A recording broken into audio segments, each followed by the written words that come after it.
Okay, I'm going to share screen. Actually, oops. Let me see if I can do this while I share sound and optimize for video clip, because we're going to record, show some video clips as well. Right. Okay, can everybody see a slideshow coming? Good. Okie doke.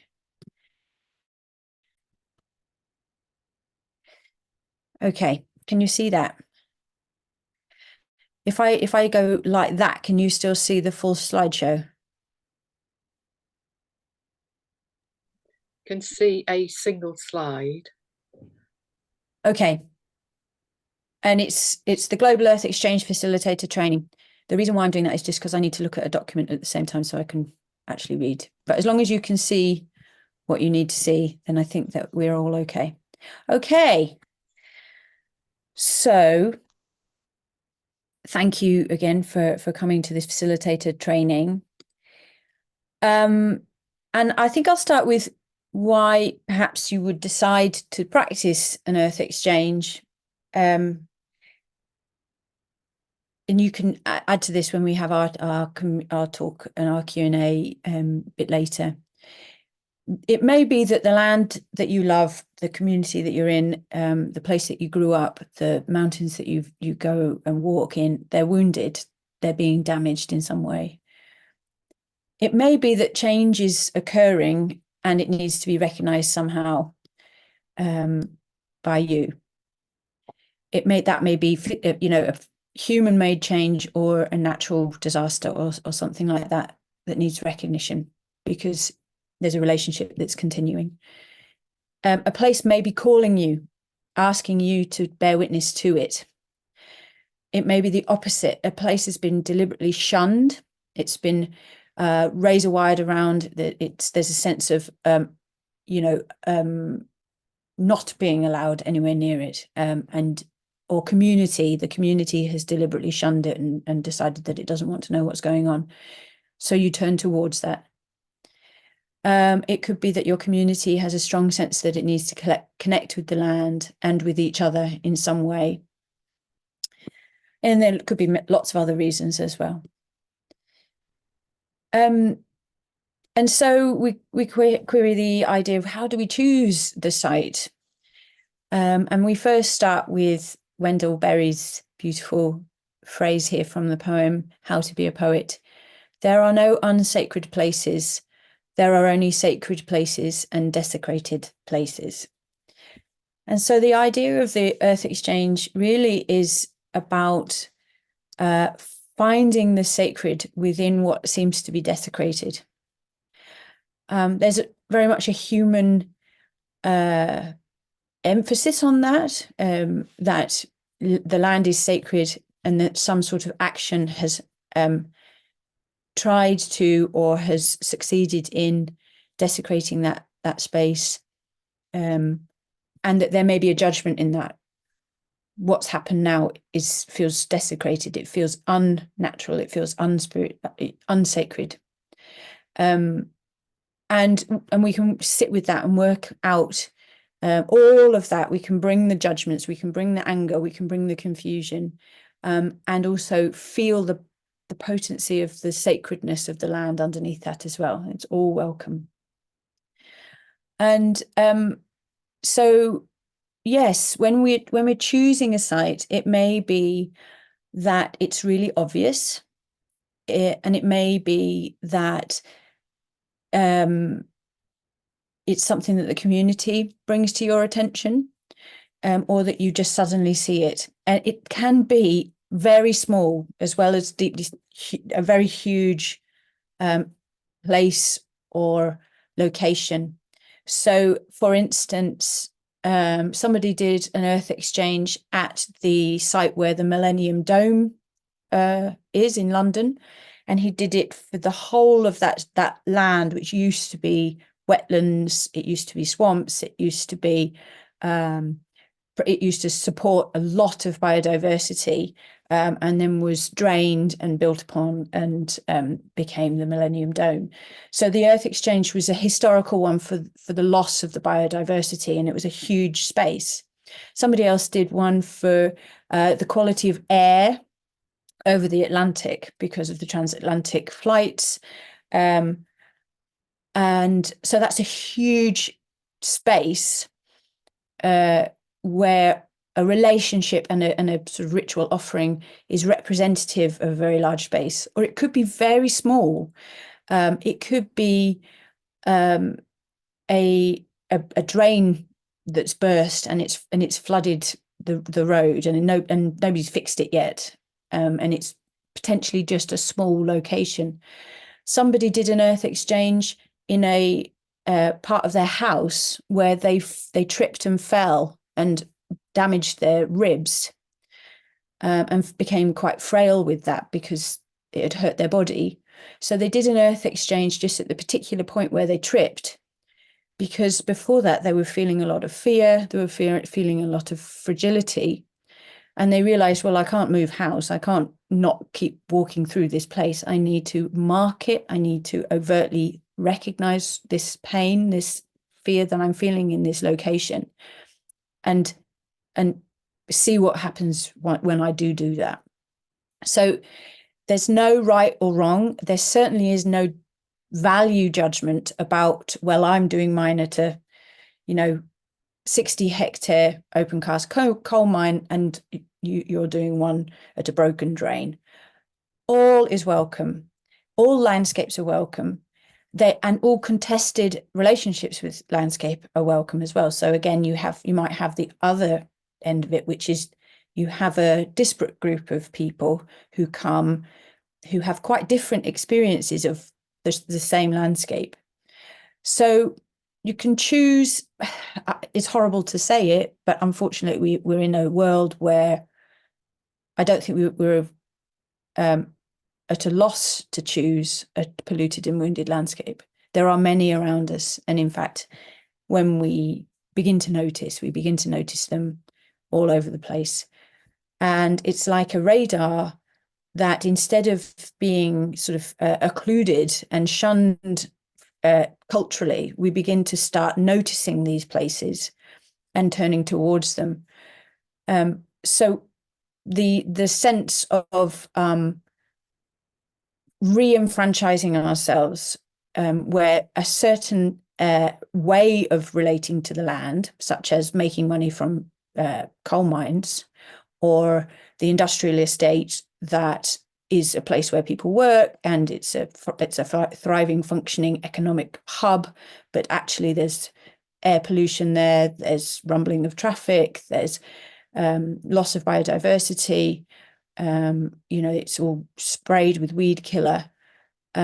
So the enfranchised assumptions about that landscape may be one thing, and you may feel like you don't sit with that kind of jarring dissonance is precisely where the invitation for an Earth Exchange could help. So it's quite straightforward, and the website radicaljoy.org tells you how to do the Earth Exchange. And what I'll do is I'll tell you the 5 steps and expand them, and then I will tell you about my landscape where I'm at, and I will sort of try and show you how it can be done through the medium of Zoom. Let's see if hopefully it will give you the idea of what it can be done, how it can be done. So step 1, go to the site. We really encourage you to go in person. During COVID, we absolutely got behind the idea of sort of talking about a place online and the community aspect of that, and that's really great and important. However, going to a site and really being with the site is key, because you're going to be tangibly touching and creating things. And also you need to activate all your senses, What can you see? What can you touch? What can you pick up? What can you smell? So we encourage people to be there. It's also important to face things that we would rather avoid. So actually physically turning up helps us to be there face to face. The first step is also for the grounding. We're not here to fix anything. We're not here to pick up rubbish. We're not here to sign petitions. We're not here in any active doing particular way, although that may come later because of this connection to the love of land. And that could be, again, that can be anywhere that you feel is pertinent to you. Then the next step is you sit a while in the place and you share stories about the place. How is it making you feel right now? So this is the bringing in of the community knowledge base and the emotions that are really present right now. So this is the place where we can tell each other the stories that bring us to this place. And I would recommend that you do a practice of grounding before that can begin, because often with very strong emotions, especially things that feel like contested landscapes, there can be quite a lot of heightened, powerful emotions. So staying in that grounded space is important. Remembering that some people may never have shared before. So you may get a lot of you, they, a lot of sort of deflected, angry, blaming, but that's okay. That's all welcome. That's all absolutely fine. Because this is an invitation to have that safe space where, we can have the community hear what may be very unsavory or unpopular. This is exactly the point. We're re-enfranchising disenfranchised thoughts and feelings. Then we get to know the place as it is. So this is maybe 15-20 minutes where you can invite people to go and explore, or to sit on a sit spot if walking around is maybe not so easy, and just get to explore what's going on in the location itself. What's alive, what's growing, what isn't, what kind of damage is there, what signs of resiliency. May also understand a little bit about the people, the story of how it got damaged, rather than the sort of the myth that can grow, but the actual not knowing of what's going on in the place itself. And listen to the land, deep listening. Show up with all senses. So you can facilitate that invitation to see, to hear. What's that landscape speaking to you about? And of course, people will interpret that in all sorts of ways. Some people may have an idea in their head that they need to reaffirm. Some people feel like they need to shift something. It may be that first holding circle has sparked a few ideas, so that their invitation to go and explore has just a slightly different quality about it. And so you just allow people, you just hold that space so that people can roam around and notice things. Step 4, you come back to the circle and you share what you have discovered, which is quite extraordinary. Often it can be seeing with new eyes. That's I think it's the work that we connect, very, very similar kind of idea, where we honor everyone's experience, and we also honor the fact that some people may have not really shifted particularly all that much. They might have reaffirmed these senses of grief and injustice and indignation that they came with, and that's absolutely okay. Trusting that the group process has space for both stuckness and expansion. And then the step 5, which is really important. It's the first step 1 and step 5, I think, are the most important, with the invitation to explore being the very much the open-ended, let the land be in relationship to you.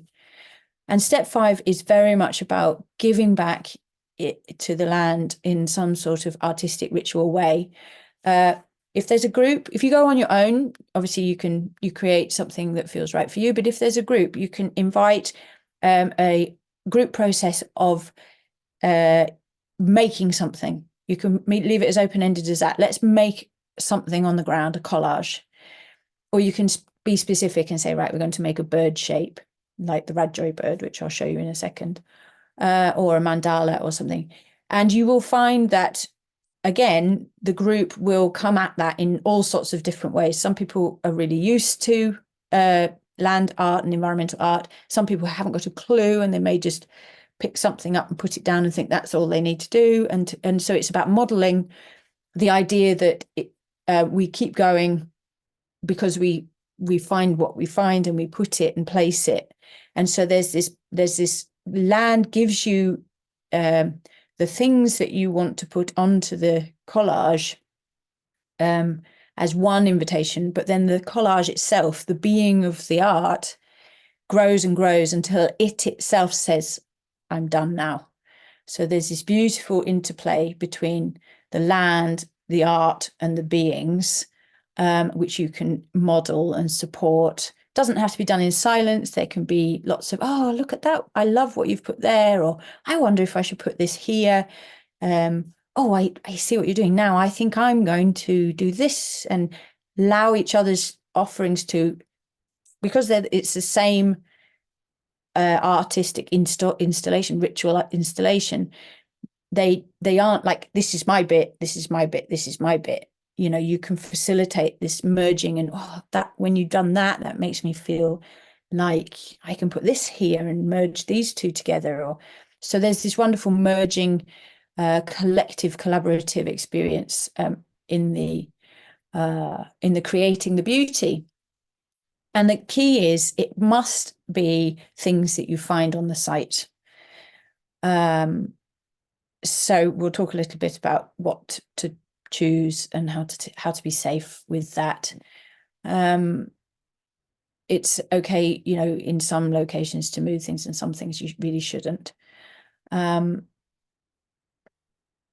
Also, if people feel like they'd rather sing or dance or be, you know, poetic or even pray while that's happening, that's all absolutely welcome. So there's necessarily no limit at all to people's creativity as they want to offer in this particular place and time.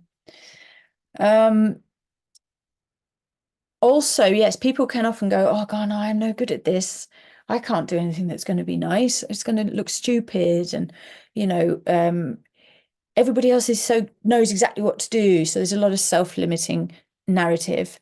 And how you can hold that by saying, you know, it's not about what it looks like. It's about you placing things seemingly randomly, and we can just enjoy that process, and everything that you bring is part of this group process, and it's very welcome. And allow people to maybe mutter to themselves, talk to themselves, go, oh, make, you know, little sense making things, you know, that's absolutely fine. Let it all come in. And often most people would go for, say, the RadJoy bird, because it's been the sort of the icon of RadJoy since 2009 when we started doing this, which is 15 years.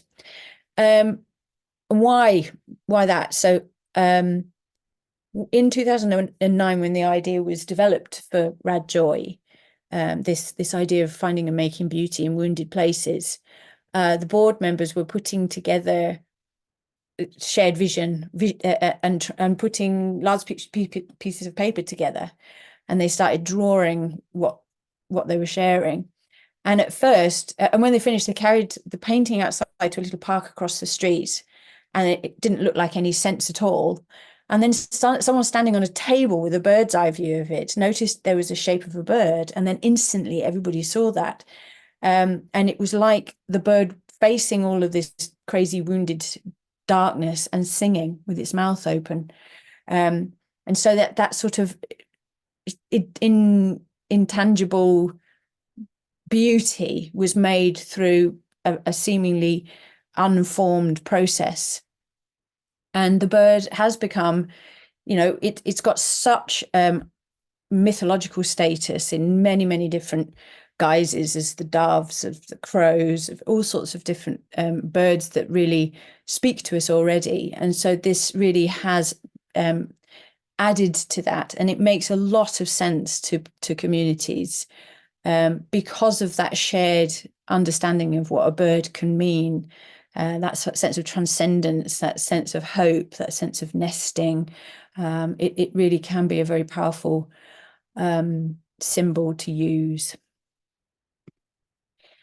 I shall send you these slides, by the way, and you can have a look at some other examples of what people have done. And all of those steps are in the on the website.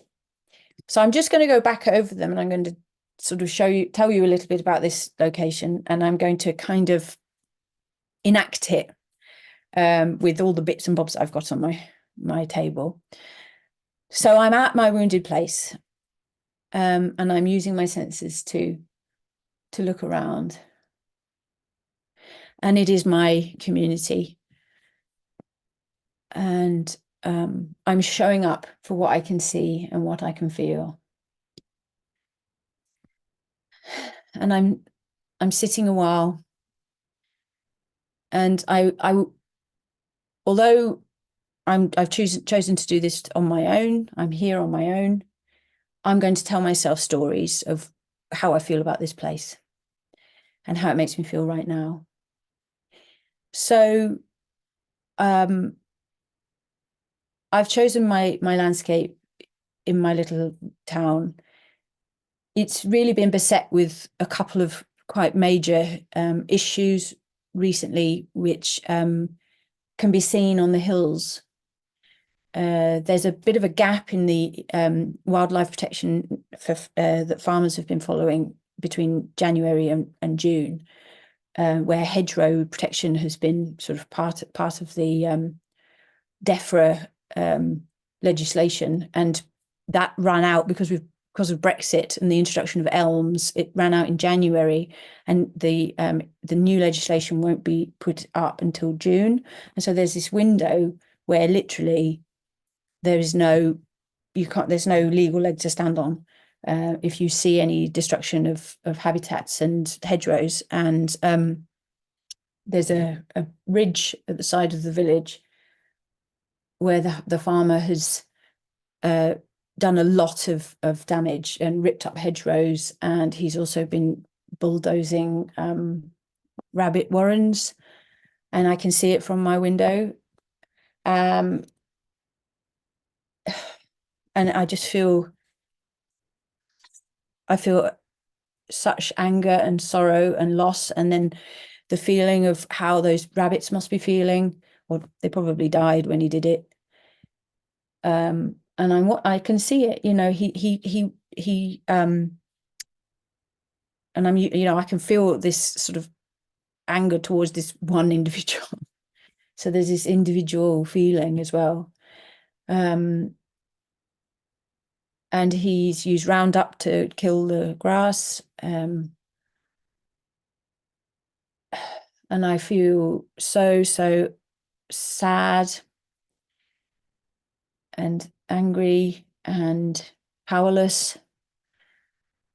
And then also, as some of you know, well, I was mentioning it, my cat got hit by a car 2 days ago and he died.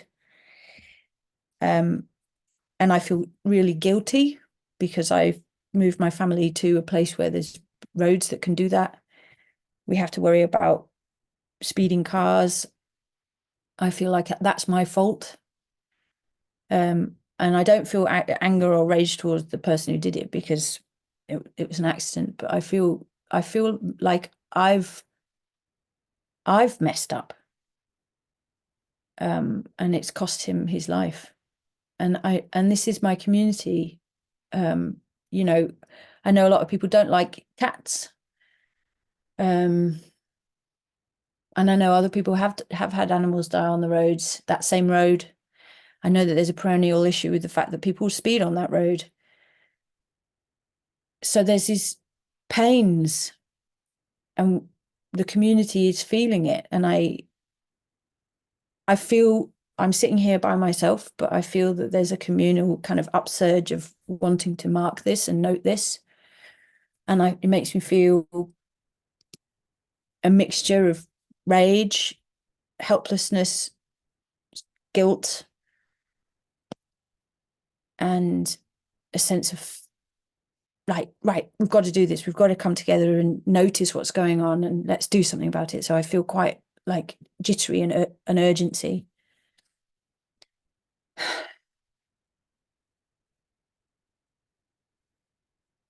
And so now I get to know the place as it is. And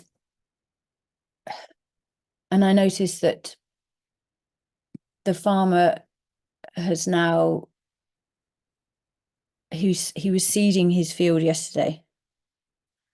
And I know on the grapevine that the seeds are wild meadow seeds for a certain part of the fields, because he's selling one of the fields for a housing development, and the field that I can see is, he says, he's going to be wild seed.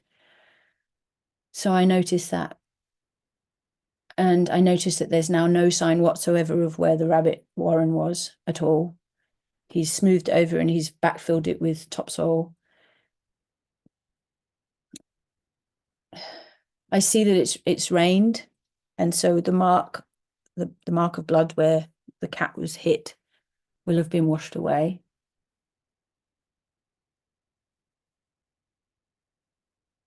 And I hear the swallows.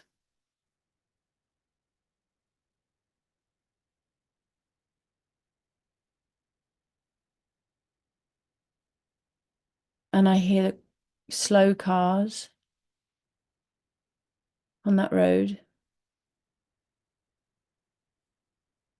And I see that how leafy and green everything else is becoming apart from that field. And inside me, I feel like I'm having a little bit of a tussle between my logic saying it's not your fault, and my body, which is saying, I still feel it, I still feel it.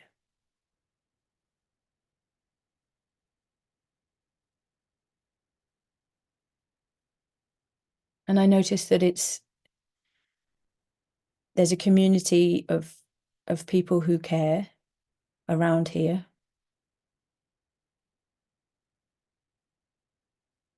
And I notice that actually grief and sorrow and confusion and powerlessness is not mine to carry. It is a shared feeling.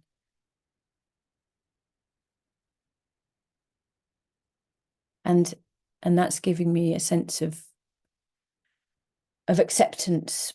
I don't like it. I don't like anything or what I can see or what I've experienced. I don't feel fixed by it, but I noticed that there's more going on than just these reactive things that have brought strong feelings.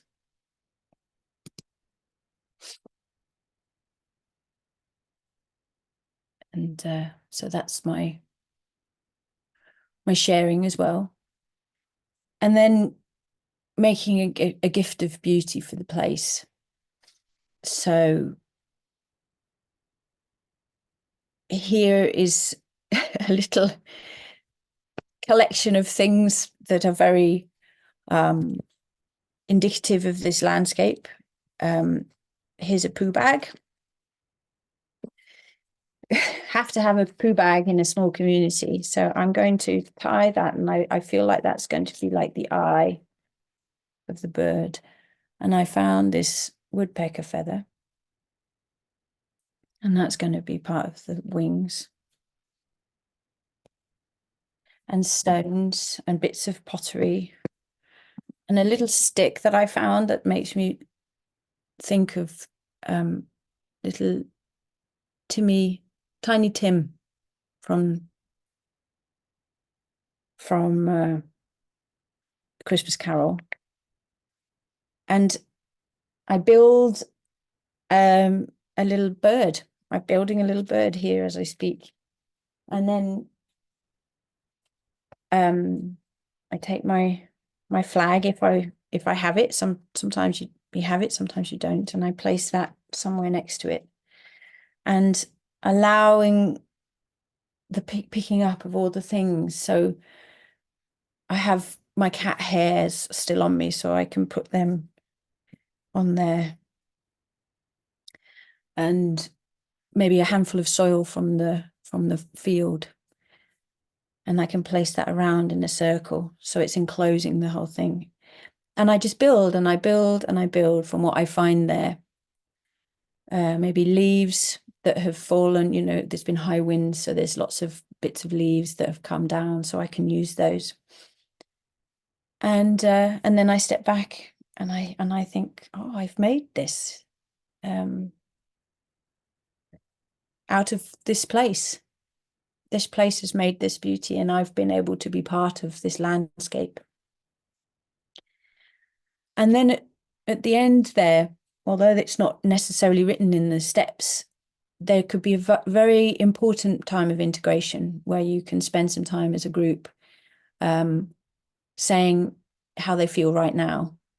Because the act of the beauty makes something shift in the body, something shift in the cognition, something shift in the relationality as we tangibly touch or we sing to the land and we hear ourselves resonant with the trees, with the hills. And so, yes, I welcome and invite you to have that last step. Okay. So just going to quickly run through a few things to consider, and then we can open up for thoughts. So, things to consider. Are there any health and safety risks? Is the land contaminated? How is the weather? Avoid trespassing. Has everyone bought appropriate clothing? And do you need to provide gloves? Especially working with children, this is really key because children will just run in and grab all sorts of things. So you have to be very cautious that you are keeping them safe and making sure that they're not going to be coming to any harm. Some lands are really toxic and wounded. So consider when you facilitate what kind of limitations to picking up things and being in the presence of toxicity. Psychological safety for the group, of course, and also for you. So group process requires a safe container. All thoughts are welcome. Be compassionate. Allow strong emotions to arise, and they have a welcome presence. Deep listening practices and skills. If that's something that's new to you, I do recommend that you maybe train in what deep listening might mean and how you can use it in this. Allow sharing, but of course, remind people to be lean with words and to be conscious of the time that they're using up. And yeah, consider practicing with a friend first if you're not entirely sure how to hold this. And also consider what support you have to hold the group's need. And if you need to talk to somebody afterwards, that's really important to build into your own facilitation. Other things to consider: acknowledge the land. This might be, it's like 101 in lots of ways. So although it's in the things to consider, I would personally say that this is one of the key things that I would do to start. Ask permission from the land and the beings there before you bring a group. Tell the land what you plan to do and listen for a response and acknowledge that. So if the land actually says no, then you need to really acknowledge that and honor that.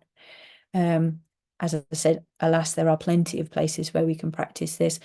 And it may be part of your ongoing relationship to that landscape. And a deep no doesn't mean the end. It means your relationship can still be there, and it's gentle, it's kind, it's tentative, it's respectful, rather than just riding roughshod over the land's needs. Listen. Back to the group. Honor the diversity of the group and bring space for intangible healing outcomes within each person as they participate. Essentially, that's a sort of long-winded way of saying the group process magic can have all sorts of intangible well-being and healing for people, as well as being quite, tricky and the word triggering, but and allow that space to occur and help if you can help people to incorporate that with their land and their relationship to the land, so they don't feel like they're getting into loggerheads or overly associated with one person. Allow them to have their own experience with the land within this safe container, which is the group process. Be curious, notice resistance, bring safety in sharing, and don't worry if nobody shows up. Which brings me to the next slide. Don't worry if nobody shows up. There are many reasons why attending to a wounded landscape is very difficult for people, and that they say it's a great idea and then they just simply don't turn up and you just don't hear it. And they maybe don't even give you a reason why. They just simply just don't come. They don't want to. They have personal needs. They are avoiding it. Precisely because actually we have very few spaces, and we're out of the practice of being able to be heard and to share disenfranchised emotions, especially when it comes to contested landscapes. It feels quite threatening. It's scary.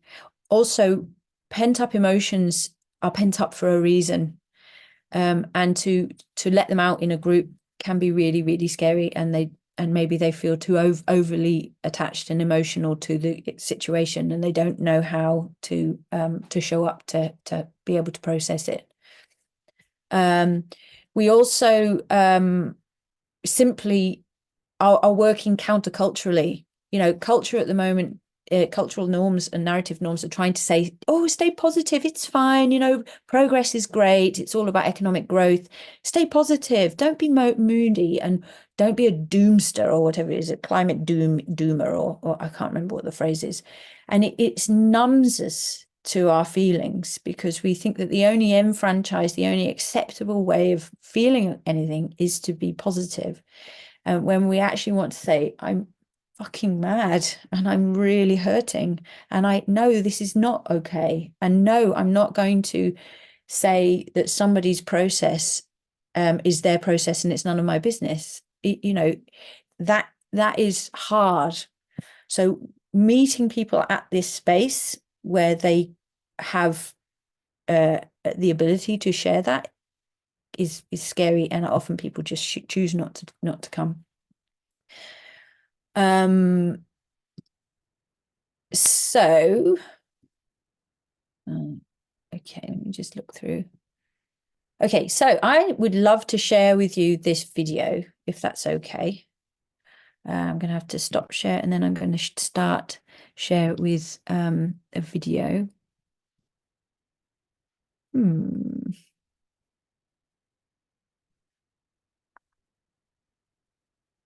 Where is it? I did have it on Firefox, right? Okay, so here it is. Can everybody see that in big?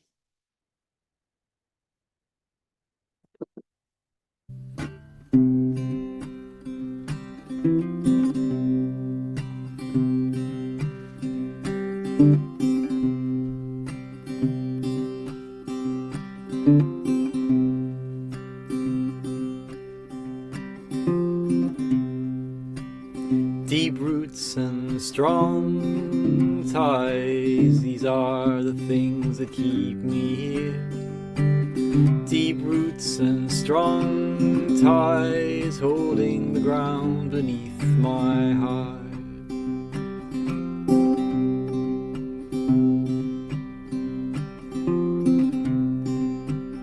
I'm bound to this land like a tree on the mountainside. Water runs through the streams like blood running through my veins. This homeland is our land. The ground beneath our hearts. After all we've lost, what have we found? No matter the cost, we will never surrender the ground beneath our hearts.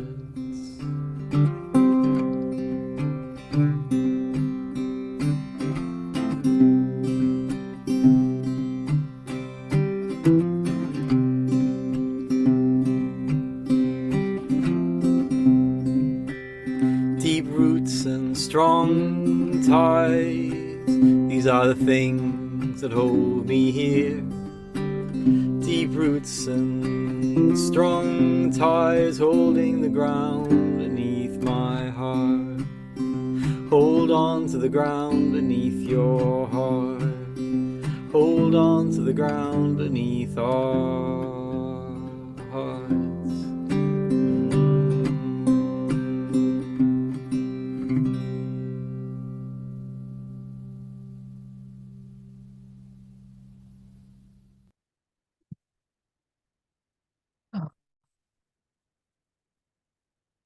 Couple more slides and then I'm finished. I can find where I was. Okay, so really coming to the end of this and we can open up our conversation. Okay, so I will send you these slides and with them there's an invitation to look at this video, which is one that I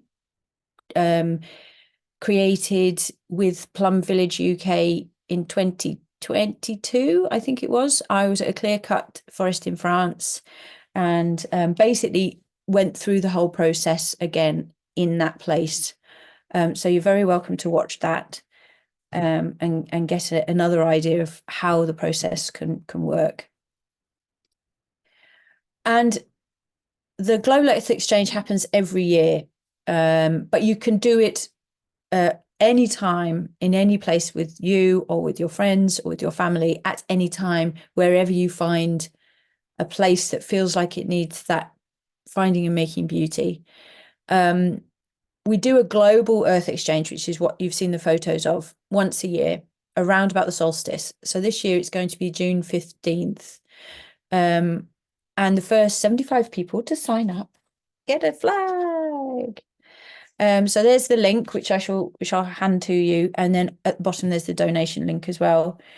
And the idea is you sign up, and each year is where we receive the photographs and the stories of what actually happened on that Global Earth Exchange, and then we collate them. And there's lots of books. So Trebi's written a book about the first 10 years of RadJoy and how people practice the Earth Exchange.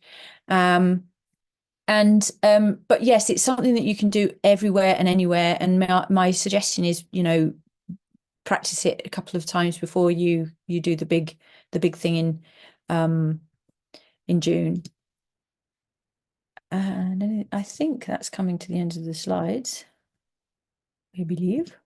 Well, yes, and there's all about me, but I think we'll stop there because you know who I am. And you're very welcome to have a look at some of the offerings that I'm doing as well. But that's really an outline of how to practice this. And what I'd like us to do for the last half hour is to open up, and again, bearing in mind that we're recorded, so if you are happy to have your voice heard, let's open up the conversation, asking Q&As or anything that you've noticed, and also reflect maybe on anywhere that has sprung to mind for you that you feel like you could lead something community-led that might be relevant. So the floor is yours. I invite you to unmute and to speak what feels right. Harriet, I have a question. Yes. You talked about acknowledge the land, which I know how to do, but you said like ask permission and tell the land what you want to do and listen to a response. Would you do that before you would actually bring a whole group there, like for yourself, like, is this okay when I bring a group, or at the time itself? Yeah, well, both really. I would say that getting to know, and it's part of the preparing, going there, and I think what it does is a very, very important thing, which it removes our entitlement from the equation. If we say, I'm going to do a global earth exchange here, and this is my will, that there's not much between someone who's doing their will in a way that you don't like and you doing your will. And the difference is relationality. The difference is asking permission and truly hearing and listening to what the answer is. I generally find, sorry, a cup of tea. Oh, that's nice. Thank you so much. I generally find that, well, I've always found actually that that invitation has been welcomed by the land, and it in itself helps me prepare and route, and helps me check in, like, am I doing this because I'm feeling reactive? Am I doing this because I want the community to behave in a certain way? Or am I doing this because the humans need to be embedded in landscape, wounded landscapes as well as beautiful landscapes, and this is part of that facilitation. And if I can hold to that central ethic, then the land has to be part of asking that and finding that permission. Yeah, good. Thank you. That's clear.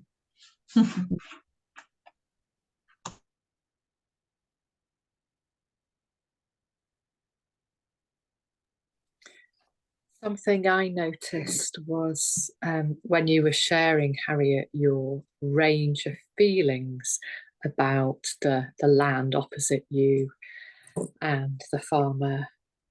You know, what a complex range of feelings we have very often about places. And being able to articulate that, or being able to feel that first of all, and then articulate it, is part of the healing process. And how important that is. And of course, not everybody can do that. I was particularly struck by the complexity of feelings that we can have, that I have about places, and that with this process, my sense of this process just enables some space to the layers of those feelings for us to feel, share, be witnessed, and hopefully feel that it's okay to have that complexity, that all of this isn't about an either or.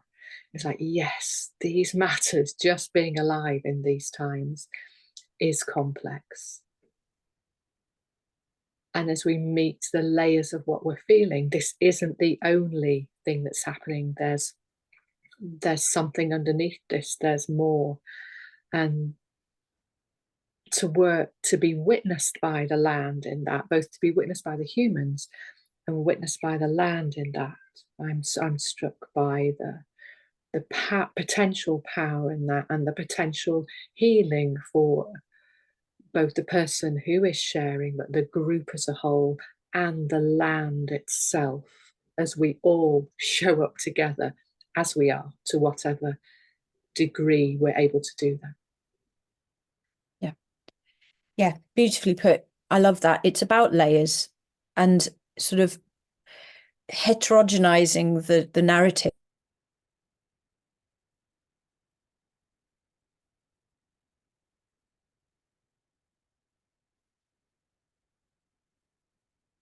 Rather than everybody going, this is, wow, this is really complex. And even when I check in on myself, I'm complex with how I feel, and giving ourselves a space. My internet is unstable. Yeah, you froze for a moment on my screen. I don't know if you froze on everybody's. Okay. Maybe could you repeat that sentence? I shall. And I just need to check that my internet is going to not play up. But I basically said, keep it holding that container so that all the layers can show up, so that the complexity within somebody also, what I've noticed, especially with very emotive things that are happening with landscape, is that people share and then are instantly terrified they've overshared. And then they try and self-justify, or they go, oh, I'm sorry, that was too much, too this, too that, too angry, too noisy, too upsetting. And to welcome that in and to allow that kind of space is the real strength and gift of a wise facilitator. So part of the getting the land ready for what you're going to be offering, or allowing the land to be part of that as an active participant, is to say, can you hold us? Can you? I don't have to hold this.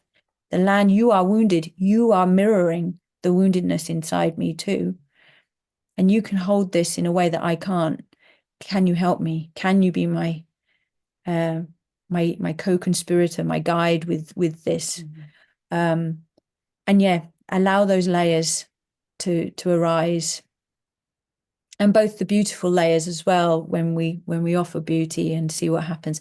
That sort of leads me to the the rush to make everything all right, and how we sit with uncertainty and not have any expectations, and that this isn't going to be fixing anything. And as I said, we don't wave petitions or email groups or placards. This is not activism. It's not picking up rubbish.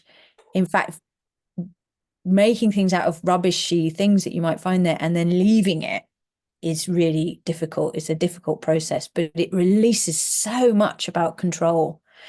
So all of these things do arise as you share with these participants.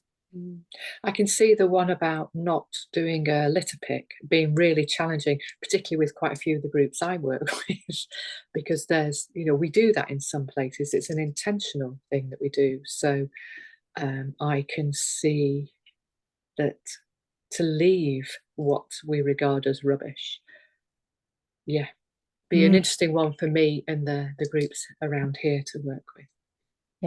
Yeah, interesting. But again, that's one of the preparatory container making agreements. And so setting that out at the beginning doesn't mean to say that you can't come back later and do the litter. It's just in this. It's not part of that ritual. And then allowing it to show up. Like, how's that make you feel? Yeah. What's going on when you have not got the option to tidy? Yeah, thanks.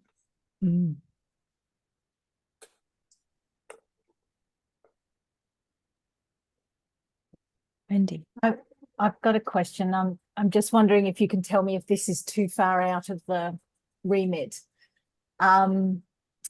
So I'm thinking about just up the road. There's a steep hill that overlooks us between where we are and the beach.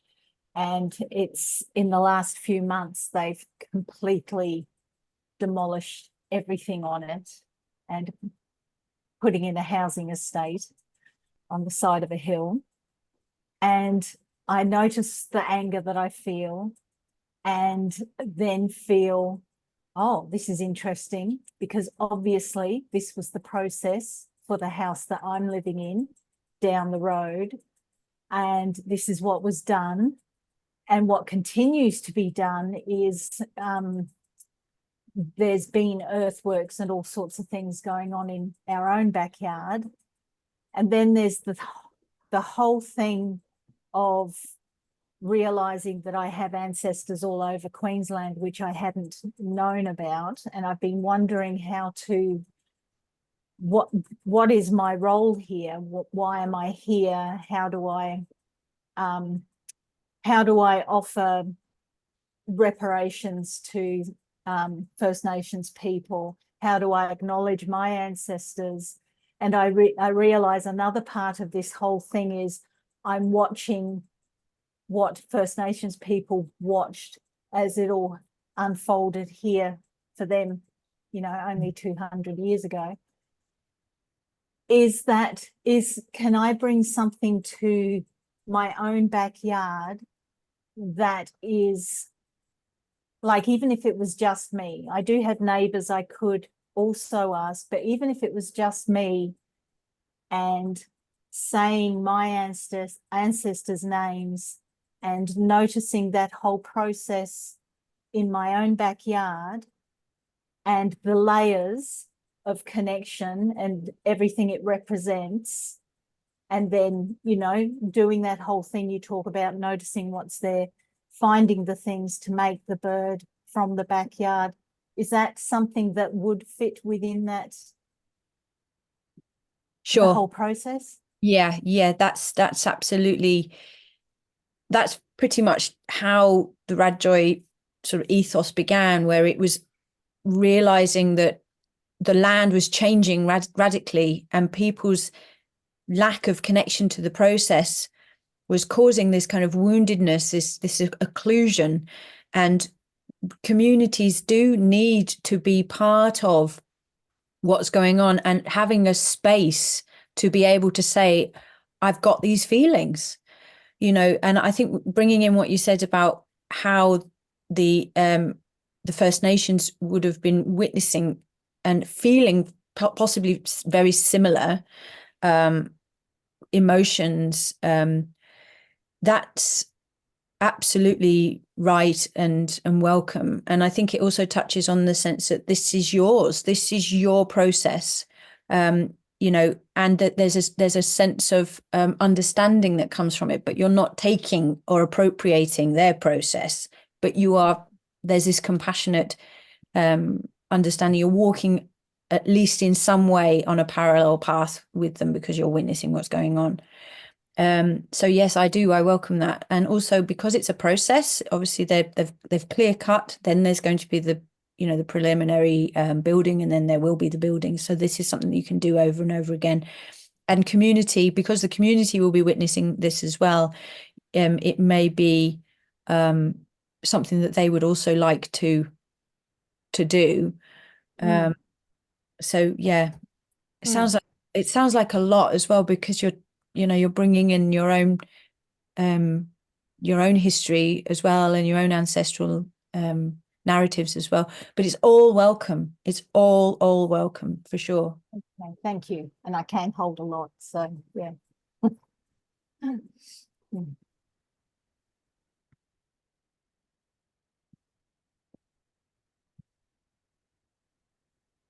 Yeah, just to share a couple of sort of thoughts on where I might sort of do an earth exchange. I was thinking of the ash trees and the dieback. I was sort of down south last week, and sort of just it's really, really obvious there. There's just skeletons poking up outside, you know, up through the hedgerows. And actually in Lincolnshire it's not quite as bad, but kind of, you know, it's coming. So I thought that'd be quite an interesting, you know, that's something that I feel drawn to. But the other thing I just wanted to sort of ask you a little bit about, Harriet, because I'm following or supporting the Right to Roam campaign, where we've only got access to 8% of our land. But obviously you've mentioned trespass, but I really feel that the land does need people on it, as well as, you know, as much as we need it as well. So I I would be really interested, and that's something else that I feel really drawn to. Yeah, going to and sort of finding that healing. But yeah, but obviously, you know, I don't because you've sort of, you know, it would be trespassing potentially. So obviously, you need to take care about, you know, how you sort of go about that. But I feel that would be really, yeah, something that I would really like to do myself. Yes, there's a few issues about trespassing, and I'll just talk in the sort of English context, but it's relevant to anywhere where there's privacy land and privacy laws. But potentially, if you're, I mean, RadJoy has to acknowledge that, you know, trespass is not encouraged. However, if that feels appropriate or safe for your own landscape, then there are ways around that. Because ash dieback it's not necessarily about the landowner.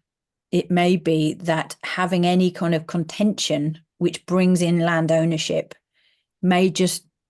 it needs to be dispersed and dissipated. So perhaps just ask the landowner's permission if you can take a group on for an hour or so.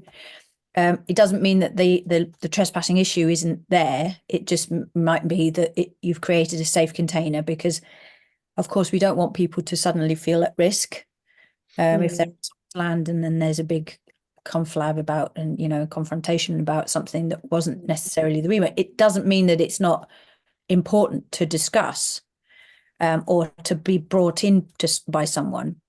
It just may be that as a facilitator, you make sure that it's just not going to be a contested issue.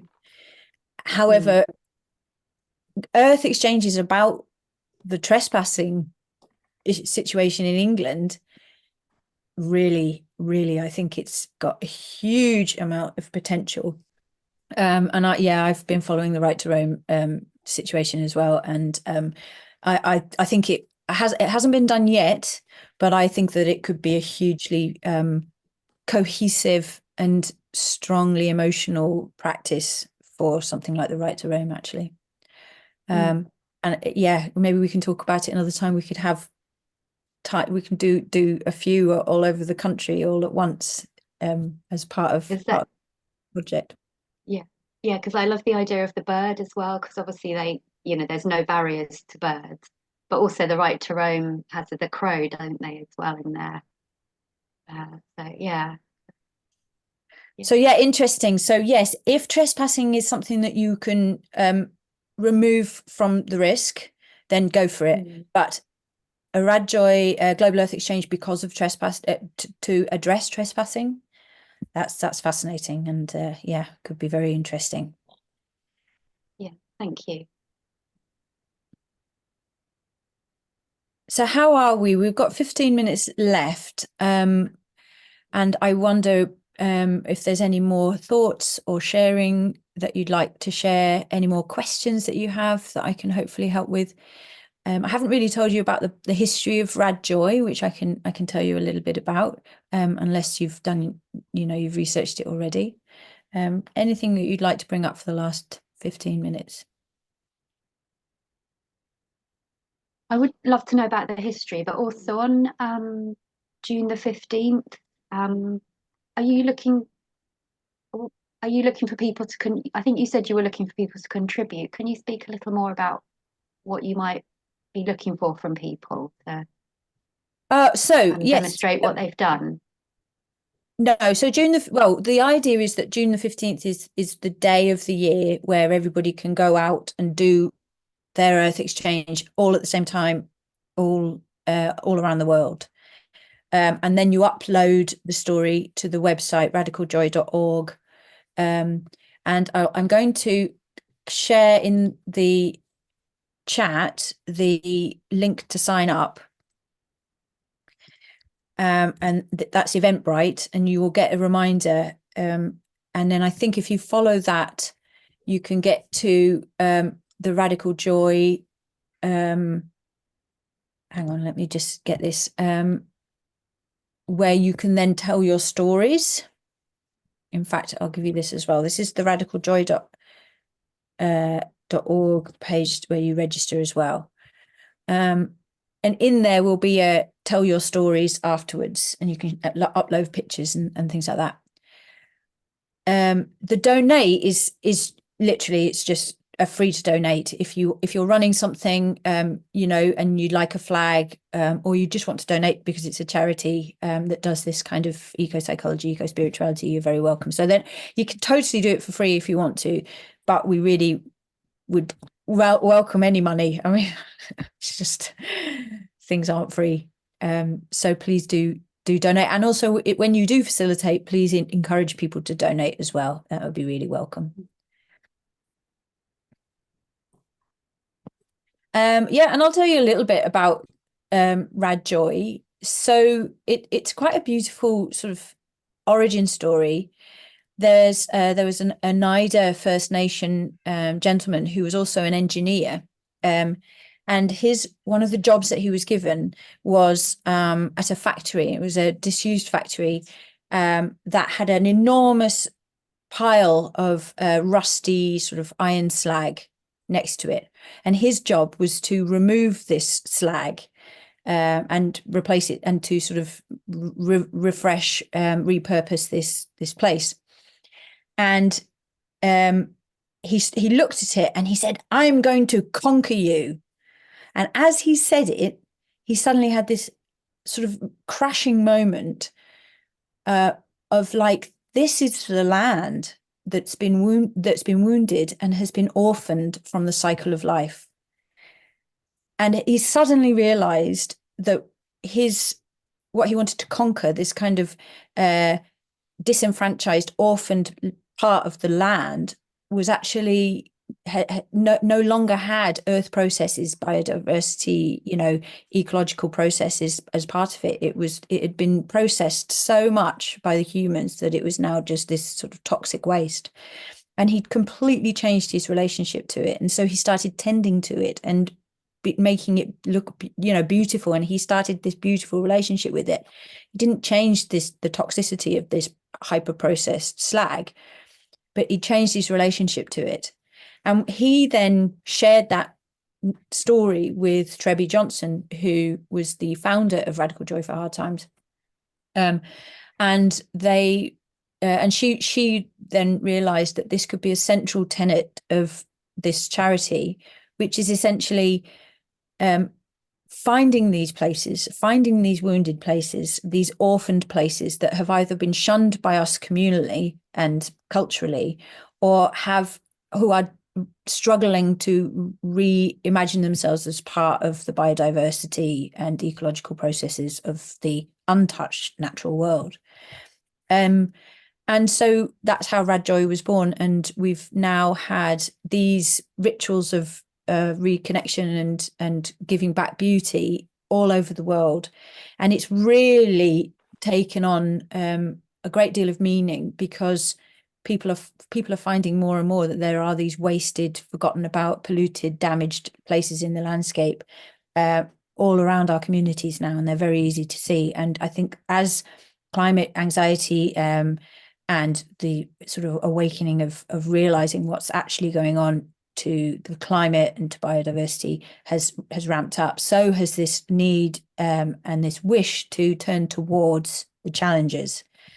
Not in a political way, not in a sort of fix it way, but in a psychological way. My work with RadJoy moves towards the sort of the mirroring and the connecting to place and belonging of the individual, and the enmeshment, so that individual can feel that they belong even in a wounded landscape, and that the wounded landscape is still precious and alive, and the great goddess Gaia is still breathing underneath the damage. So that's where my work sits. But this ritual of the earth exchange is just so simple, it's so straightforward, it's just 5 steps in a place that feels that needs your attention. And yes, it's as simple or as convoluted and complicated as it needs to be. I hope that was okay? Because I think my internet went funny. No, it was fine. We heard you. Okay, so we're coming to the end. Does anybody wish to ask another question before we close and stop recording? I've got a quick thought. The place that I found actually that is like, you would not immediately say it's a wounded landscape because you're standing nicely on the cliffs looking out over the sea. But there is this castle which ended up in ruins, and people can still visit it, but there's all these kind of fences built in the castle as well, and just around the castle. It's like just to keep people safe, which is a great thing, of course. But every time when I come there, there's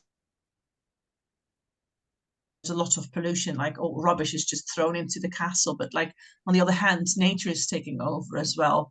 And I was wondering, because we were talking about extra layers and ancestral parts, and I was like, okay, so I'm not only here with a place that is like, because everything around there, it's not nature anymore. It's not nature. There's grass, but it's like there's like gym stuff around them, around it, and a parking lot and everything. And everything seems to be dirty a lot of times.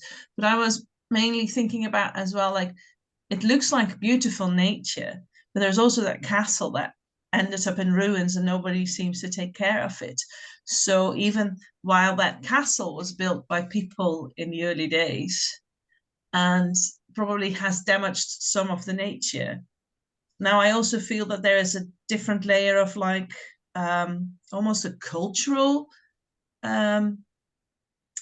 how do you say, neglect as well, like, or even like an ancestral neglect about how the land was used in that time. Or and I was wondering what to do, or if I could bring that in as well, or if that will be more like, no, let's go for nature, because I do feel it's a wounded place. I mean, I've been there and I feel that all the time. So yeah, that was just my thought about it. It's like, what to do with a ruined castle in the middle of it. Yeah. Well, you could always go and ask the castle. Yeah. It's probably what I'm going to do. Yeah, I wonder a complex question like that, you know, you could just say, I'd like to bring some people here. Is that okay? And then see what happens. And as you frame it, of course, you can frame it and say, we're here to talk about castles, and it's a historically minded Earth exchange, you know, about castles and dominance. Or it could be about forgotten cultural landscapes, or it could just be bringing people to this place and just see what unfolds. So it can be as open-ended or as specific as you want it to be. So yeah, I would suggest go to the place and just see what arises with the invitation to bring a group and see. And also what matters to you. Of course, this is the wonderful thing about the first and second steps. What matters to you, it matters to you, and then you'll hear other voices too, and there will be new, diverse, enmeshed relationality that comes up. It's just about holding that space so that people can have the ability to do that. Yeah. Good. Well, thank you. You're welcome. Right. Well, I shall stop recording if that's if we're happy with that. Thank you.